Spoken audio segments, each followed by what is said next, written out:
I'm very grateful. Thank you for inviting me to talk. I've been in Milan for about 15 years.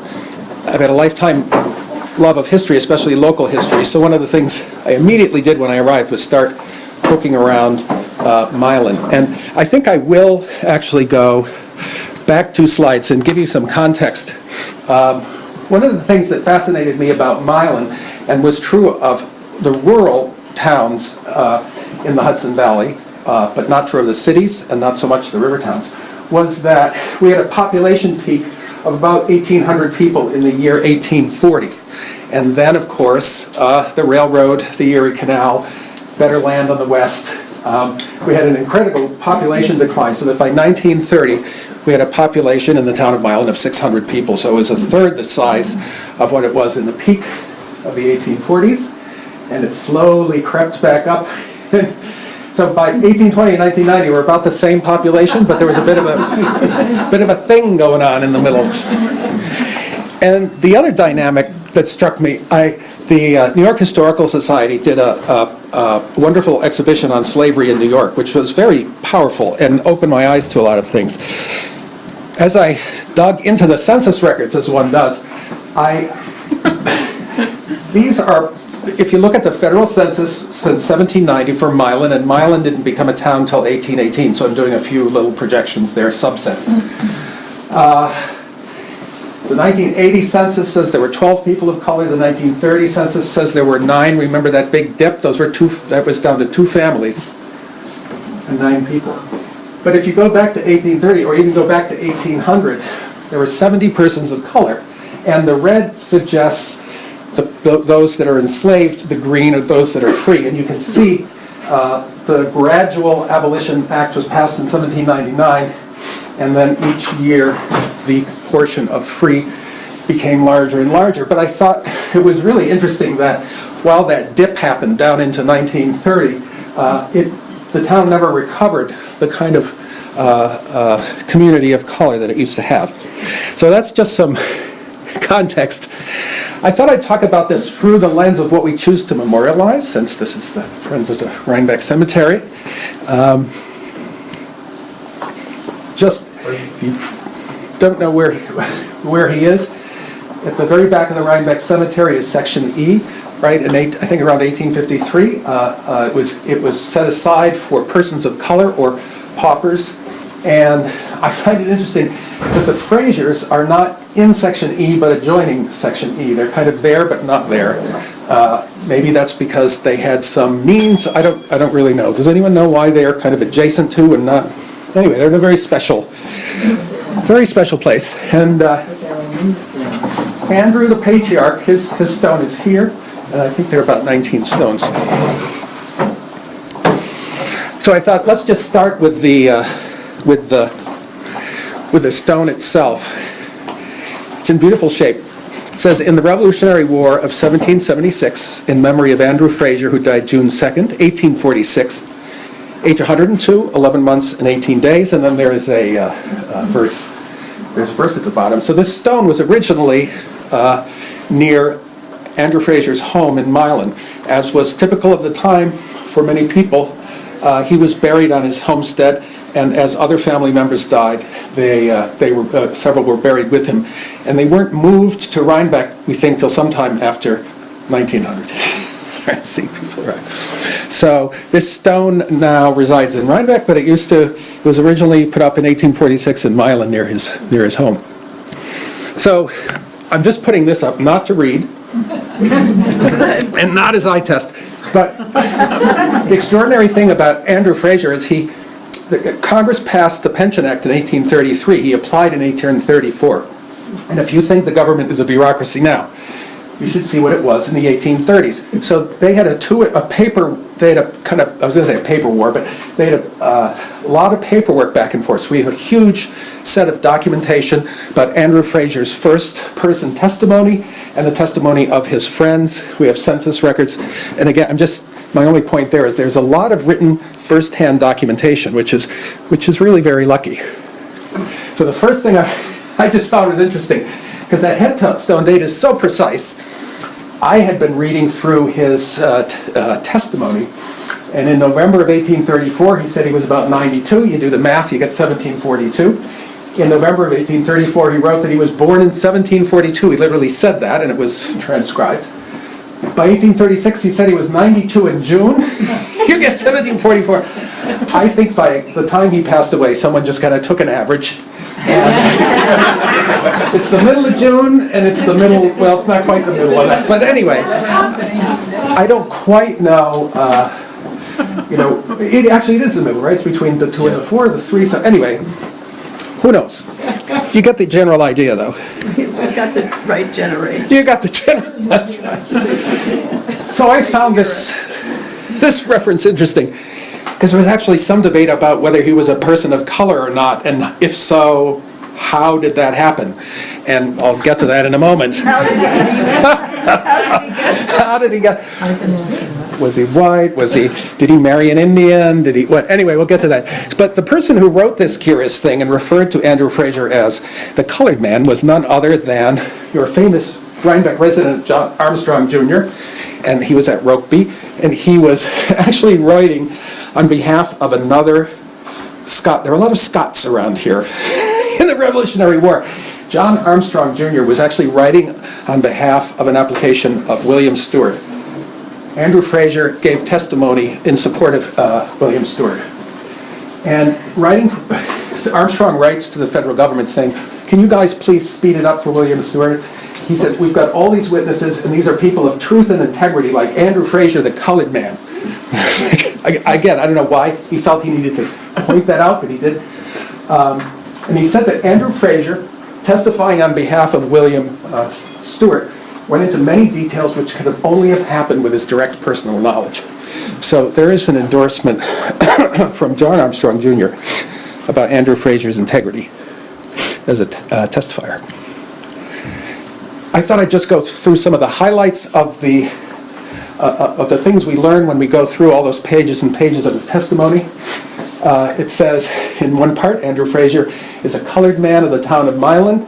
This really stood out to me, that he was born at Morrisania in the county of Westchester. At that time, what is now the Bronx was Westchester, and Morrisania was the manor of Lewis Morris. And so that's curious.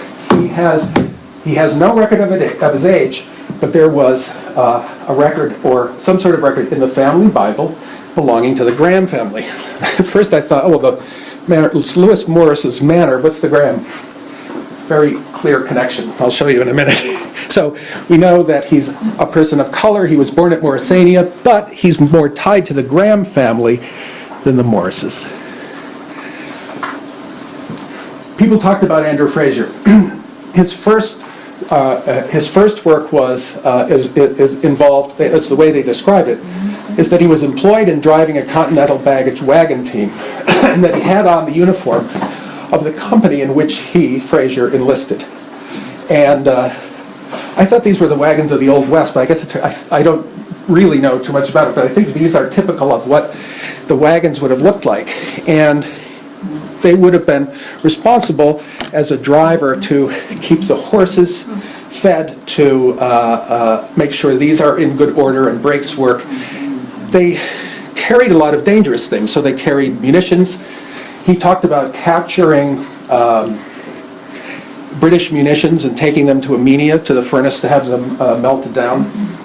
So the management of these teams of wagons was really very important. I don't know if anyone knows what this word is. He described himself as hunting Tories and, I don't know what, but hunting Tories I understand, right? So he's going out to get the British and capture them. And he even goes so far as to say, I'm constantly out on duty, taking Tories and securing their arms. So could that be robbers? Traitors. Oh, Traitors. maybe. Robbers with only one B. Maybe it's robbers with a B, one B. Yeah, and securing, he says securing down there. Yeah. Securing. Oh, you're right. And he had talked about stolen property, so I think that, thank you. I knew a crowd would figure it out. The kind of second part of his service was as what they called a waiter. And these are the rules from the Revolutionary War. as put out by George Washington. Each commissioned officer is allowed the privilege of taking a soldier from the ranks for a waiter. That's the word they used. And he's exempted from camp and other duty except in time of action. And we find out that the testimony states that Frazier was under the direction of Colonel Graham. Oh, right, the Bible. Okay, now you start to see the connection. Who had his headquarters in the town of Pine Plains. And further on it says he was employed by Colonel Graham as a waiter. He says later he was with Colonel Graham as a waiter. And suddenly it seems like the Grahams are important people to get to know if we're going to understand the story of Andrew Frazier. This is important for later. I thought this was pretty cool. Andrew Frazier states that when he was first on duty, and this was around the time of the Battle of Harlem and the Battle of White Plains, he saw General Washington, General Putnam, Clinton, and Greene, and many others. I just thought that was kind of a cool personal thing. And this maybe becomes important later. But let me talk a bit about Morrisania. That's kind of a snapshot of what we learned from his service records. Morrisania is very strategically located because it really is it's right between northern Manhattan and Long Island. So the British really wanted this, and they ended up capturing it, and they ended up occupying the Manor of Morrisania. And this map is a little clearer. You can see the Morris family's homestead and the Graham's family homestead. The Morris, they started to intermarry a lot, and Lewis Morris gave the Grahams a big wedge of that land for their own house. And Here would that map be about? so that's around the Revolutionary War. Okay, I see Delafield, that's where, at the bottom.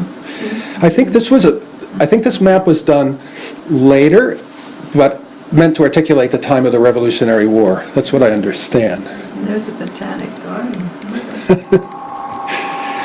All right, this gets crazy, so we won't hold you to really knowing this, but in 1691, this explains the Morris Graham family thing. In 1691, Lewis Morris married Isabella Graham. And she came from the Graham family that was, Isabella's father was New York Attorney General. Her brother was Surveyor of New York. They were a very well connected family. So Lewis Morris married Isabella Graham in 1691. And this was about the period of time that Morrisania was erected as a manor. They had a daughter, Arabella, not Isabella. And Arabella, in her wisdom, married her first cousin, James Graham. So this is one generation down from James Graham. This is two generations down from James Graham. If your mother's Arabella, your grandmother's Isabella, of course you'd name your two daughters Isabella and Arabella. And it really gets more complicated after that. My favorite, and we'll talk about him a bit more, is Morris Graham. And then there's Graham Morris, and then you get the idea. They really had a lot of fun. But it makes it much harder later on. So basically, Morrisania, the strategic area, the Morris and Graham families, but somehow Andrew Frazier is more tied to the Grahams than the Morrises. If he's a person of color, born in 1742, I tried to find as many records as I could around that time. They did a slave census in 1755, but only among those above 14 years and older. And Andrew Frazier would have been 11 or 13. So it is worth pointing out there are 29 enslaved adults at Morrisania, and they're kind of listed by name. But again, it's like a first name, never any explanation of relationships. It's all very vague. There was the question of whether Andrew Frazier was born free or slave. And I looked at the numbers from 1790, were the only ones I could get that were everything. Yeah. If you were in the township of Morrisania in 1790 and a person of color, there were 32 persons of color, 30 were slaves, 2 were free. It just suggests to me he was more than likely born enslaved, but I don't know. But the numbers are quite dramatic. Lewis Morris had 17 enslaved here, but he had an ironworks in New Jersey. This is the Morris family of New Jersey, Morristown and all that. Oh. So Lewis Morris actually became governor of New Jersey for a time, and I think Mr. Graham moved into the big family. Apparently, he kind of took over Morrisania for a while. But so this is the Morris family that crosses New York and New Jersey. He was one of the biggest, not only just one of the biggest slave owners, but he was in the slave trading business. Charles Graham, Persons of Color, 7 enslaved. Again, this is 1790, so this is a bit later. So, if you think back, Andrew Graham said he was in the family Bible. It would have been common for a slave to be registered in the family Bible. So pretty much we can assume that Andrew Frazier grew up in the Graham house at Morrisania up until a certain period of time. And this is where it gets interesting, because Morris Graham, oh, I'm sorry, that's my title sign. I'm going to talk now about Morris Graham, just focus on him a bit, in what I call the post-Morrisania period. Past his childhood and early adulthood, he was influential in getting Frazier to Northern Dutchess. Here's what happened. Morris Graham was born in 1747 and Andrew Frazier in 1743. Morris Graham's father died in 1767. By 1768, all the children are figuring out the land that they just inherited in Northern Dutchess County. It's immediate. They go there immediately. So the juncture here is that James Graham, the father of Morris Graham, dies, and all his children want in on what they just inherited in Northern Dutchess, which includes, it's largely the town of Pine Plains. So this is the Little Nine Partners patent. You can see that James Graham had a number, there are a couple other ones, but I put these in particular and call them out because they're in the center of Pine Plains.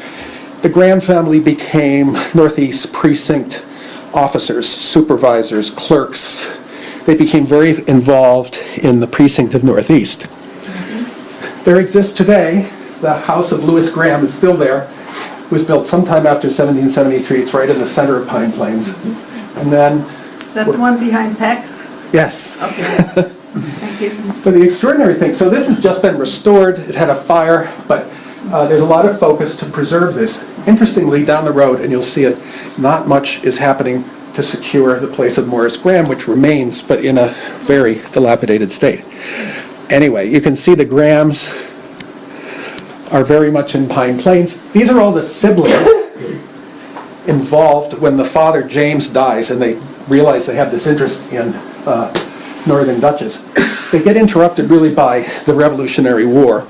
The siblings' involvement in the Revolutionary War is Morris Graham becomes a colonel, his brother Charles becomes a captain, Isabella, remember Isabella, she marries Jonathan Landon. He's also in Pine Plains, and he's serving as a major. Augustine is a lieutenant, Lewis is a colonel, and John is a major and a scout for George Washington.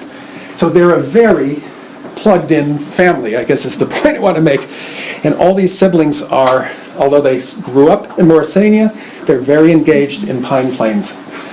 I just thought, I found this online, just as a reflection of their wealth and sophistication as a family, this is John Graham's powder horn. It has the most beautiful map of the Hudson River. So here you go. There's Albany, West Point. Esopus, yep. Oh, Kingston, Poughkeepsie, and Fishkill. This was actually, I took as a picture, it was being auctioned. It was recently sold at an auction. But they did a great job kind of capturing what it is. So my point here is simply that the Graham family was very prominently involved in the Revolutionary War in the area.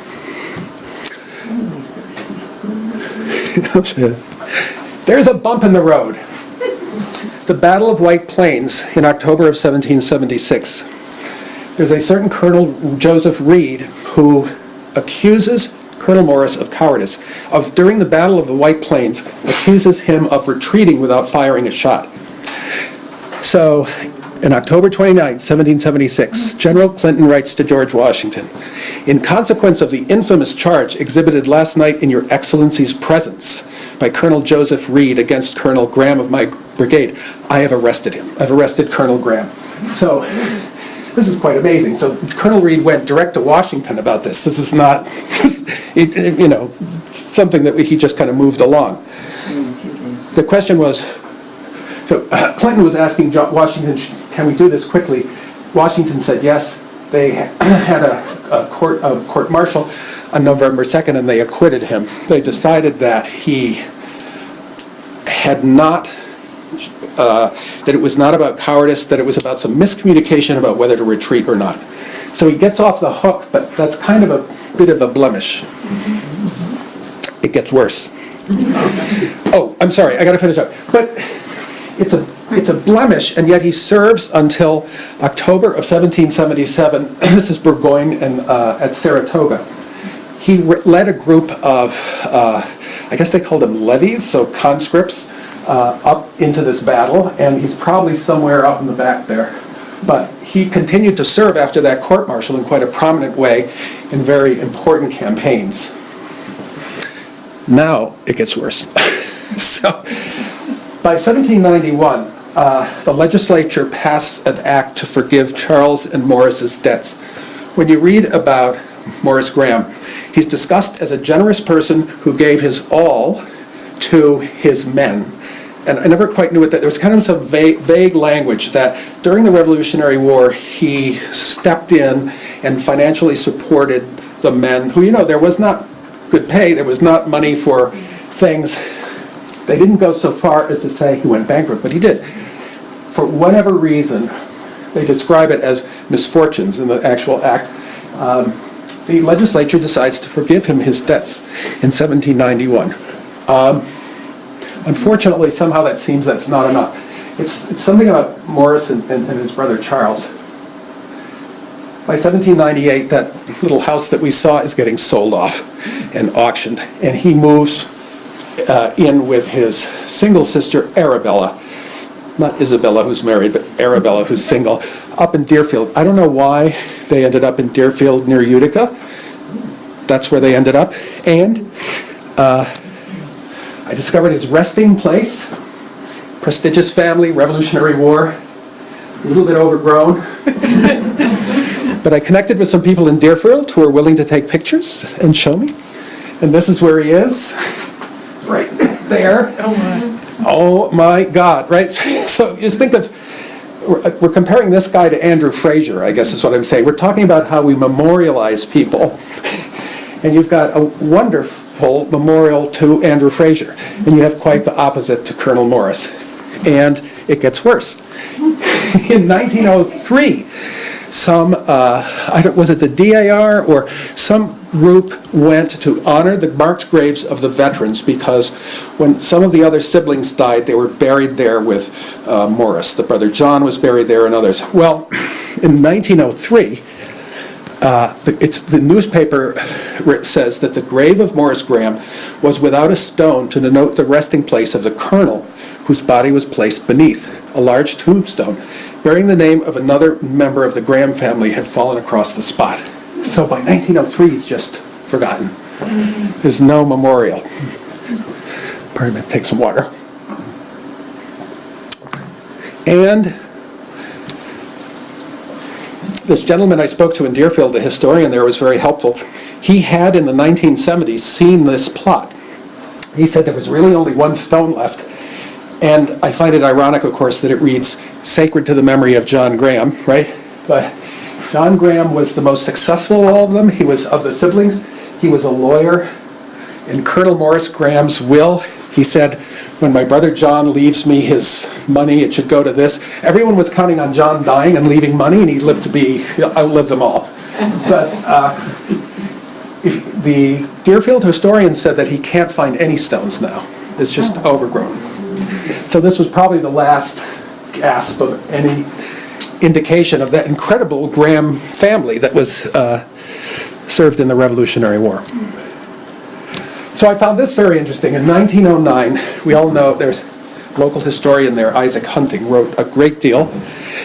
And in 1909, he said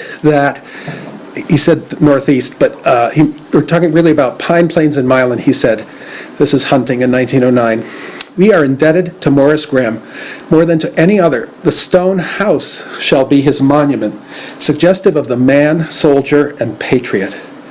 And this is Isaac Hunting writing about his house, saying, well, he helped establish our towns. He defended us in the Revolutionary War. He served in Saratoga. We have no memorial to him, but let his house be the memorial.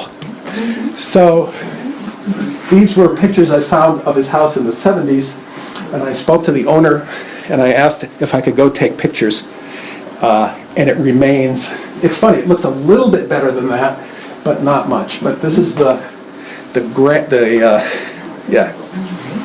Morris Graham house down the road from his brother's beautifully restored house. So again, like, he doesn't get a stone, he doesn't get a headstone, he doesn't, it doesn't. Where is it in Pine Plains? So this, if you go, 199. so there's like, if the main intersection with the Stissing house, you go Yeah. down about a mile and a half, and it's on the left, it's on the east side. It's, Oh, okay. It's not Before far- you get to Leah's? I don't know, Before you Leah. get to the house? After, you know where Leah's? Mishomic is? Yeah. Okay, so it's opposite of Mishomic Okay. in that. But Thank you. the gentleman who owns it was very nice. You can't see it from the road because of bushes and things, but basically there's a house to the left that people live in, and this is just a derelict. Well, the 12 over 12 window is an indication. Isn't that interesting? But it's really, okay. Thus ends the story of Colonel Morris Graham. But I thought it was pretty amazing about how their lives were so wound together. So if we look at Andrew Frazier's post-Morrisania period, quite a different picture. So picture him with with Morris Graham and the other siblings. He got involved in the war. We talked about that. He ends up buying farmland and having a big, big family. So it's really the opposite of his partner there. We know he was born in 1743. Between 1788 and 1803, it seems he had 11 children. The problem is they always talk about the 4 boys, and then there are the women who got married, and then of course there were daughters who didn't get married, so you know nothing about them at all. But it seems that he said that in his testimony he moved to Milan after the war. There are records that show he was building a house by 1809, and he was owning a set of farmland. Here he is in 1834 applying for his pension. He gets it in 1842, and then he dies. They did give it to him retroactively, though, so he... This is what I meant. There's a fair amount of information on the 4 sons, all of them married. The daughters and who married we know a bit about, and the daughters who were unmarried we know nothing about. I somehow did my math. Someone fell off on the prior one. I'm sorry. I think there was a... These are meant to be Andrew's... Oh, no, this is it. These are the 4 sons. There was a son, Andrew Jr., there was a son, John, an Adam, and a son, Robert. And it's very hard to find anything out about John and Adam. Andrew Jr. had a son, Louis, who lived in Rhinebeck and is buried in the Rhinebeck Cemetery. So there actually are some Fraziers who actually lived in Rhinebeck or were buried in Rhinebeck. So when you see that particular Louis Frazier, that's who it is. But in terms of who's buried in the Rhinebeck Cemetery, it's largely Robert's children and his wife, Susan. So anywhere there's a picture of a headstone, with just a couple of exceptions, those are all the Rhinebeck Cemetery. So it's really Robert's family that's... Was his pension from serving in the war? Yes. So in 1833, Congress passed a pension act because everybody's getting quite old. And then it took so long for so many to apply, but it made a big difference. There's a Revolutionary War veteran in Milan named Jacob Lyle who went through the same thing and didn't get a pension. He has a very different story. It's very sad. So at least Andrew got his pension, and it seems to have made a difference. I read somewhere that somehow the family land was disturbed by the Taconic Parkway, but it wasn't. This is a Google map. This is the Taconic Parkway. This is Milan Hill Road, and this is Willow Glen, which cuts across. And he owned this wedge like this. And going up here is a very sharp hill. And the photograph at the top is looking up, and at the top of the hill would have been the Frazier houses. And I say houses because an old map shows that this is the kink in the road that's here. Robert Frazier, the son, was living here, and Robert's son, Egbert, was living there. This is later in the 1800s. But it gives you a sense of exactly where the farm was that he actually bought and owned. And Robert ends up enlarging the land almost 4 times bigger. So and so somewhere up here, Andrew Frazier was originally buried, and some of his sons who died earlier. This is a picture of about 1900 looking up that hill. So they were kind of living at the top of the hill there. Okay, we're running through this. How are we doing on time? Okay. Next chapter. Posthumous legacy. You may have heard that Andrew Frazier was George Washington's body servant. And I thought this was the most difficult part because I don't want to deflate any balloon, but he wasn't particularly. As we know, he was the body servant of Colonel Morris Graham. How did we come to believe that he was George Washington's body servant? In June of 1932, the Rhinebeck Gazette proudly announces that Washington's man is buried here. You have to remember, 1932 is the bicentennial of George Washington's birth. Andrew Frazier, body servant of George Washington, has a grave in the village. There is located near the old gates, blah, blah, blah, will be of particular interest this year.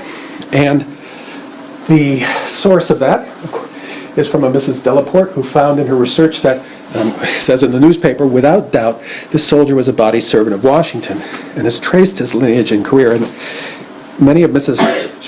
Delaporte was very generous. She gave, I think, a house to the DAR. She has an enormous number of records back there, which I've gone through. Very generous and detailed and prolific historian, but on this particular thing, I think was misinformed or wrong somehow. And I started to do a little bit of a search. Oh, here she is. I thought, that beautiful house in the village, I think it's for sale now. And it's blue now. And now it's blue, yeah, it's a different color.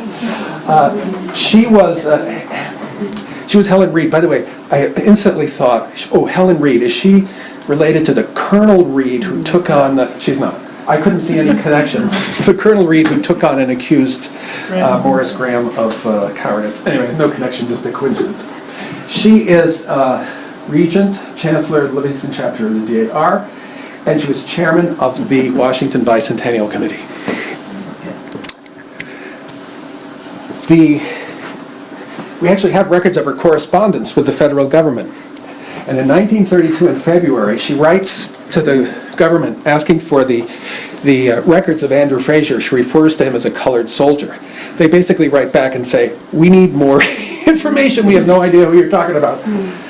Something happened over that 4-week period. Suddenly she's writing saying, well, he's a white Scotchman, and he married an Indian, and he was a body servant of Washington, but I have it on good authority that his defendants have intermarried with the quote-unquote colored race. And like, what happened? Where did all that come from? I have no idea. Then there's both a letter and a phone call, and we have the notes that Helen Delaporte took on the phone call, and they basically told her everything that I just told you at the beginning, like word for word, everything. And then somehow in June, we get that. So, I don't know. I don't know what happened, but I really don't. That's all the information I have on that. But I did a quick search for George Washington's body servant in the newspaper. Oh, interesting. What happened in 1868? It peaked in 1882 and then started to drop off. Why was everyone talking about George Washington's body servant in 1868?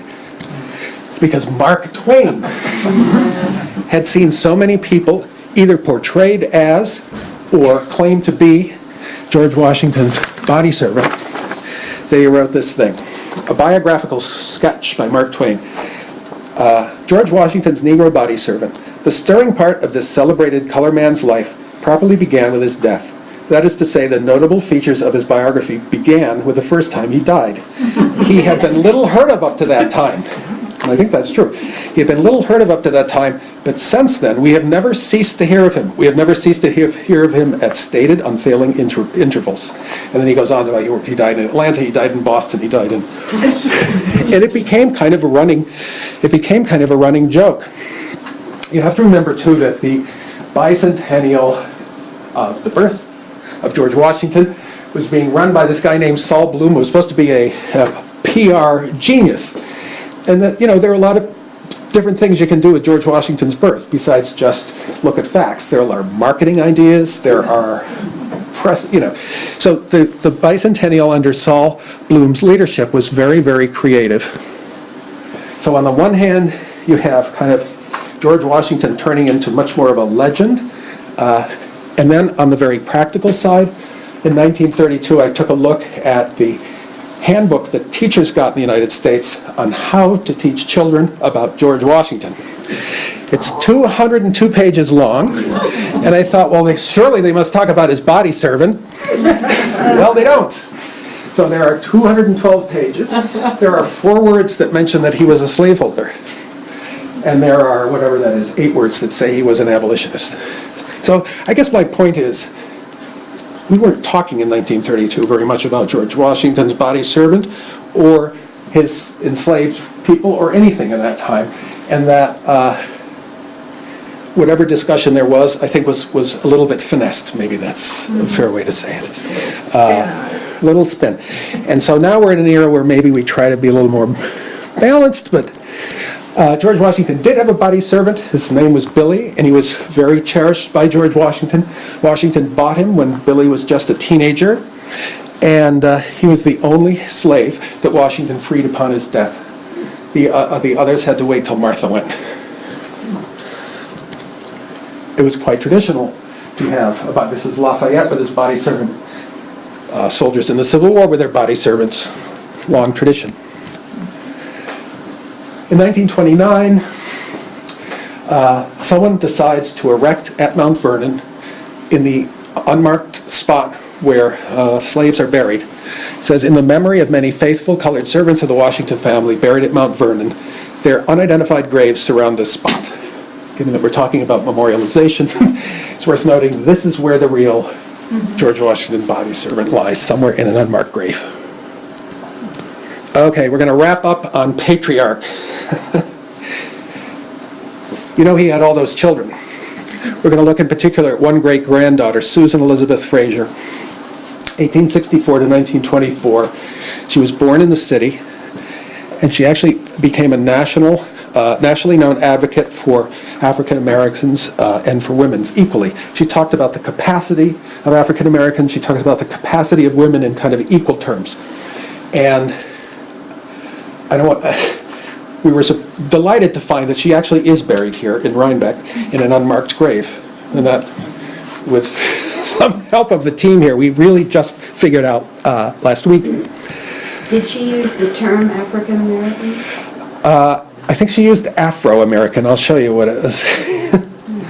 Just quickly, so who she is. We remember Robert has all the children, and Robert has all the children in the cemetery, and there's a Lewis, yet another Lewis. He moved to the city early on, and he was a coachman to a wealthy Fifth Avenue family. He lived at the corner of 17th Street and Fifth Avenue, servicing that wealthy family. And he founded something called the Coachman's Union League. They had an annual ball at Christmas time that was very formal. I think Lewis's thinking, like Susan's thinking, is they wanted to be part of sophisticated society. They wanted to go to museums, they wanted to go to concerts, they wanted to have balls. They felt, the language they used was that there should not be a color line, that we are just the same as everybody else, imagine. So that was a bit controversial at the time. But she graduated from Normal College, which is what is at Park Avenue at Lexington in 1888. This was a college that trained people to become teachers. And she did very well there. There's kind of a not very good picture of her there. Is that 68? 1888. No, I mean where that normal college was located. Looks like it, 68th. Oh, I wonder if that's... It's where Hunter College is now, they said. Yeah. Normal College turned into Hunter College, and then... right about the time she graduated, this guy, William Simmons, wrote Men of Mark. And the idea was that he talked about African Americans who had really made a significant contribution to society. And the important part of this is the dedication. Allow me to read it. It says, "This volume is respectfully dedicated to the women of our race, and especially to the devoted, self-sacrificing mothers who mold the lives of the subjects of these sketches, laboring and praying for their success." Now, that all sounds good, but when I've looked at what academics have done in analyzing Susan Frazier's response, that actually really bothered her because she didn't want women to just be mothers. So, by 1892, reading before the Brooklyn Literary Union, she has a speech called Some Afro-American Women of Mark. And it says, the speech was then published in the AME Church Review. "We have heard and read much of the men of mark of our race, but comparatively little is known of the able Afro-American women. It is my delight to present brief sketches of the lives of some African-American women of mark, having gained my information concerning them from libraries, public and private, from correspondence, and from personal knowledge." So it was kind of like a so there. We're going to be there too.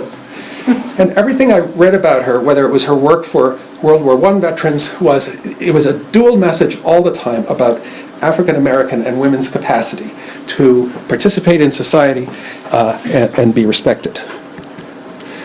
Okay, with all that going for her, she applies for a teaching position in New York City, but it's a little different because the position involves teaching white students. So they said, "Sure, come on in." She went in, they figured out she was a person of color, said no. She's turned down in 1894. She decides to sue the city and loses. It says, barred out by color. Miss Frazier denied, I don't know what amendment, whatever the legal thing is, but she was trying to say that effectively the school needed to be forced to appoint her because she met all the criteria, except color. And the judge said, "Oh, no, it has nothing to do with color, it's just whatever." Well, the city was quite shamed. There were a lot of calls for her to contest it further. She decided not to. There's this kind of weird thing. It said, this is a later article, it says Theodore Roosevelt, who was then governor, came out in support of her, but Theodore Roosevelt was the police chief at that time, so I don't know what that is, but I think somehow maybe Roosevelt in his role and the city role came out to support her. But it really, when you look at the coverage, it's all across the country. It was really national attention. And by 1986, just the next year, she received the historic appointment. And really just because the city was shamed into it, not because they had to. In 1910, she writes to the same pension people that her great-grandfather had been writing to for all the information about him, which she starts to get. She applies in 1911 to the DAR and, of course, is turned down. When she's turned down, they had a special meeting on Wednesday, December 6th, and they turned her down because they quoted a statute saying that applicants had to be acceptable and that somehow, and they weren't going to say how or why, but somehow she wasn't acceptable. So they turned her down. And in turning her down, even as long as 30 years later, there were people writing about her being turned down in 1911.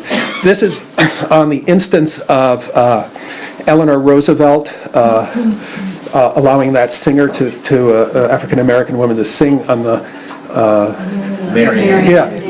Yeah. And so in all of that, this commentator brought up the fact, remember it was only 30 years ago, but we turned down Susan Elizabeth Frazier for her DAR membership, and then they show Simon Poore was, of course, a very famous African-American Revolutionary War veteran. And so, her work and thinking kind of echoes across the decades. She was not only a good teacher, she was a very popular teacher. And a city newspaper had a contest for who's the most popular teacher. You'll win a trip to the battlefields of France after World War II. Well, she won it. She was declared the most popular teacher in all of New York, and she went to France, which was delightful because she did a lot of work, like I said, with veterans.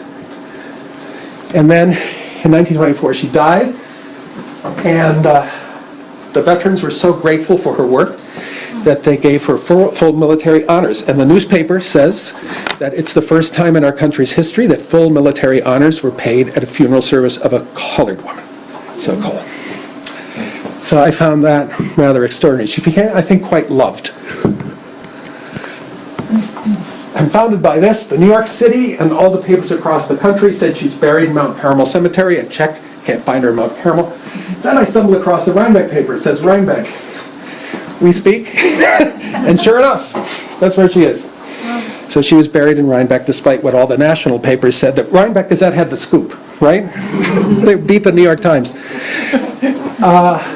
In 1925, there was a plaque put up at her church. As we were talking about memorialization, I thought, I'll go to her church, I'll see the plaque. Went to her church, we couldn't find the plaque. So I went around with the deacon, and we looked everywhere. We don't know. They're going to try to figure out where her plaque is. But in 1925, a year after her death, there was a plaque put up to the glory of God in the loving memory of Susan Elizabeth Frazier by her friends, so on, so on, so on. And it's a beautiful church. Where is that church? In Harlem. Is it 134th Street, something like that? It's a beautiful church. I took that photograph a couple weeks ago. And here's where I wrap up. How we memorialize. So we've got Andrew Frazier. He's got a beautiful headstone, and he's got his family around him. He's in Rhinebeck, even though he's from Milan. He may or may not have had much to do with George Washington. At least saw him. I think that's not bad. And maybe it's time to add the story of his great-granddaughter to the story of Andrew Frazier. Susan is in an unmarked grave with a missing tablet. Maybe we should do something about that. George Washington body servant. They've actually just put up a newer, smaller monument to the unmarked graves. And poor Morris Graham is in there somewhere, and his house is dilapidated. So the note I end on is just in memory of Andrew Frazier, that whole idea. This is another Susan Frazier. It is through Andrew's son, Robert, but this is the Susan that decided to stay in Milan. And this is a picture of her in Milan. We can't quite figure out what that stone house is. But I've spoken to people who remembered her. She lived into the 40s. And the note I'm going to end on is just, I've started a little website called historyspeaks.us. The idea that if we carefully listen, history has things to tell us. And I've put things about Andrew Frazier here. For example, this weekend there's a documentary theater play about him, Storyhorse Theater. I put the information about that on.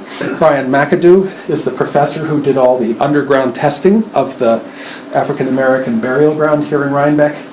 And the Rhinebeck Historical Society did a video of him presenting. I put all those links at historyspeaks.us, the idea being that we can kind of support ongoing conversations and understanding. And I thank you. I think that's it.